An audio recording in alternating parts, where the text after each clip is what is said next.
Kámoši, dnes má Rafa narodky, tak mu idem pripraviť darček. Happy birthday to you. Happy birthday, bro. Thank you, bro. This one's for you, breakfast. This is for you, little wish. Thank you, bro. I have something else, bro. Thank you, bro. Oh, You're welcome, bro. No, thank you so much. 18, bro, you're not kid anymore. Ľudia, tak rovno máme aj Dunkin Donuts taste test. Mal som ich asi raz, priznám sa, ale takto na video som to ešte neochutnával. A tento, takýto klasický Dunkin Donut som ešte nemal, takže idem ho ochutnať.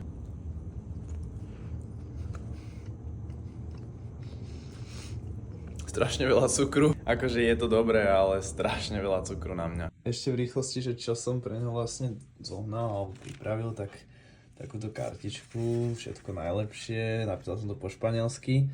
Rafa má 18. No a k tým Dunkin Donutom som pre neho zohnal takúto postavičku Homera. Proste celkom mi to tak dávalo zmysel, že sa to takto pekne môže dať. No a potom samotné Dunkin Donuts, tak ako môžete vidieť, už sme si dali asi 3, ale proste, no, krása.